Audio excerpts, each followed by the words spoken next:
नमस्कार प्रिय दर्शकों, जय श्री राधे। स्वागत है आप सभी का ज्योतिष सीखे कार्यक्रम में।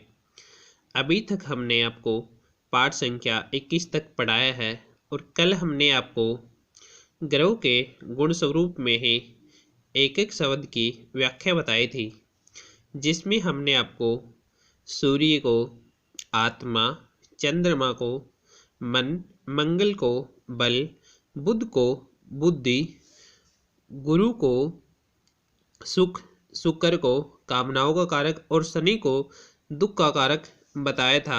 आप इन्हें कंठस्थ कर लीजिए।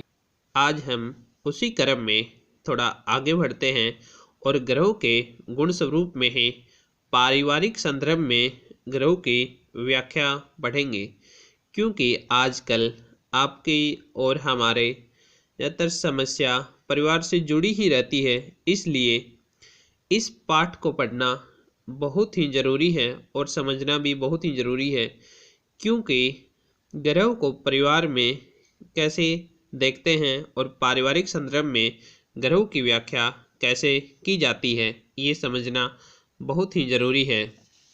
बात करते हैं सूर्य ग्रह की। सूर्य ग्रह को आदित्य भी कहते हैं, ग्रहों का राजा होता है। सूर्य को पारिवारिक संदर्भ में पिता की संज्ञा दी गई है। अब पिता को का क्या महत्व है परिवार में, ये आप और हम सब बहुत ही अच्छी तरीके से जानते हैं। पिता के बिना परिवार में कितना अकेलापन हो जाता है। ज्योतिष में पिता से संबंधित कोई भी सवाल हो, सूर्य से ही देख सकते हैं और सूर्य को देखना बहुत ही ज़रूरी है। भावों को देखना भी है, उसके बारे में हम आगे बात करेंगे। लेकिन पिता से संबंधित कोई भी सवाल हो, जैसे कि पुत्र किसी से पूछ सकता है अपनी कुंडली से कि मेरे पिता की स्थिति कैसी होगी, मेरे पिता का स्वास्थ्य कैसा रहेगा, या आर्थिक स्थिति के बारे में कोई भी सवाल हो तो सूर्य से जान सकते हैं। अब बात करते हैं चंद्रमा की। चंद्रमा ग्रह है, इसका भी ज्योतिष में बहुत ही महत्व है और चंद्रमा पारिवारिक संदर्भ में इसे माता की संज्ञा दी गई है। पारिवारिक संदर्भ में चंद्रमा को माता की संज्ञा दी गई है। अब माता का क्या महत्व है, यह बहुत ही आसानी से सब लोग समझ सकते हैं, क्योंकि माता के बगैर परिवार बिल्कुल ही समाप्त है। परिवार की हम एक अच्छे परिवार की कल्पना भी नहीं कर सकते माता के बिना। ऐसे ही ज्योतिष में चंद्रमा का महत्व है। चंद्रमा के बिना भी ज्योतिष के बारे में सोचना निरर्थक है, क्योंकि चंद्रमा ज्योतिष के लिए बहुत ही महत्वपूर्ण है। चंद्रमा का भी बहुत ज़्यादा महत्व है। इसी प्रकार चंद्रमा को पारिवारिक संदर्भ में माता की संज्ञा दी गई है, तो आप बहुत ही आसानी से समझ सकते हो। चंद्रमा एक शीतल ग्रह है और माता से संबंधित से क्या क्या सवाल कर सकते हैं कि मेरा माता के साथ कैसा प्रेम रहेगा, माता से संबंधित, स्वास्थ्य से संबंधित, या बेटे बहू का भी संबंध होता। आजकल ज़्यादातर सवाल आते हैं कि बहू सास बहू की नहीं बनती, तो इस संदर्भ में भी आप चंद्रमा को देख सकते हो। माता के सुख के बारे में, माता से संबंधित सभी सवालों के जवाब आप चंद्रमा से दे सकते हो। अब बात करते हैं हम मंगल की। मंगल से पारिवारिक संदर्भ में मंगल को हम भाई से देखते हैं। कल हमने मंगल को बल के बारे में बताया था कि मंगल से हम बल का कारक है मंगल ग्रह। पहले परिवारों में भाई से ही बल होता था, क्योंकि जिस परिवार में यदि 5 भाई हैं तो वह बलवान परिवार माना जाता था। उससे किसी से लड़ते वक्त या कोई भी उसके सामने बोलता तो वो एक भय खाते थे और लोग डरते थे, क्योंकि ये 5 भाई हैं, बलशाली हैं।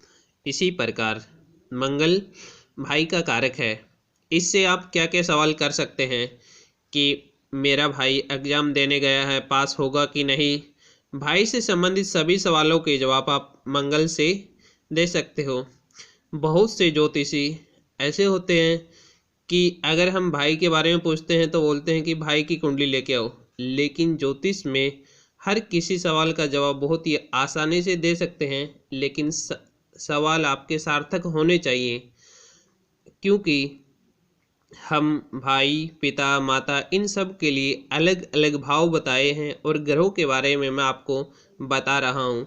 तो इसमें भाई से हमारा प्रेम कैसा रहेगा, भाई कब सफल होगा, भाई से संबंधित सभी सवालों के जवाब के लिए मंगल को भी देखना आवश्यक है। अब बात करते हैं हम बुध ग्रह की। बुध बुद्धि का कारक होता है और बुध से हम बहन के बारे में बात करते हैं, क्योंकि आपके परिवार हो या हमारा परिवार हो, आप सभी जानते हो कि बहन बहुत ही ज़्यादा बुद्धिमान होती है। तो इसलिए बुध बहन का कारक होता है।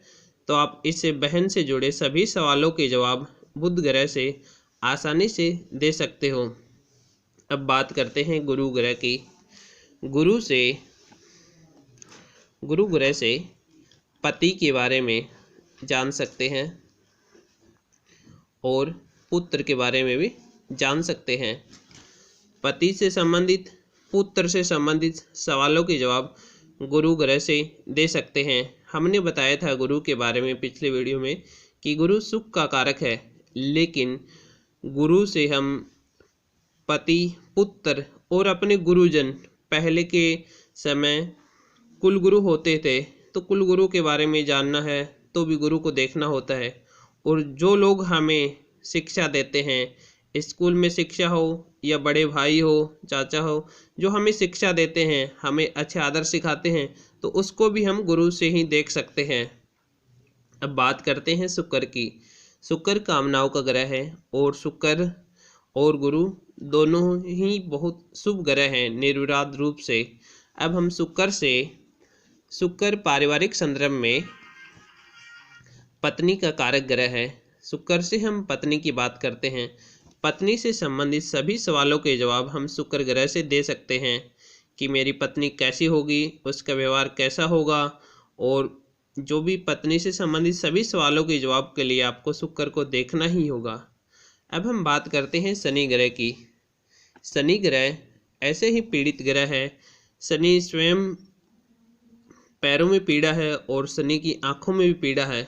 शनि को इसीलिए दुख का कारक ग्रह कहा गया है। शनि दुख देता है, लेकिन शनि से हम पारिवारिक संदर्भ में क्या देख सकते हैं। शनि से हम बात करते हैं सेवक की। सेवक अर्थात नौकर। आजकल नौकर से संबंधित सवाल भी बहुत आते हैं, तो हम शनि से देख सकते हैं कि मेरा नौकर कैसा रहेगा।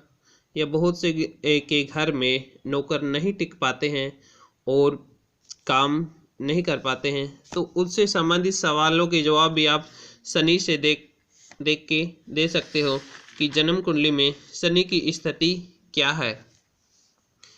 और इससे आप जो ऐसे नौकर जो आपको शारीरिक श्रम करके आपकी सेवा करते हैं, उन सभी सवालों के जवाब आप शनि ग्रह से दे सकते हो। तो आप बहुत ही आसानी से समझ गए होंगे पारिवारिक संदर्भ में ग्रहों की व्याख्या। हम आगे बात करते रहेंगे, लेकिन मुझे नहीं लगता कि आपको रटना पड़ेगा। आप बहुत ही आसानी से समझ सकते हो और बहुत ही धीरे धीरे। धन्यवाद।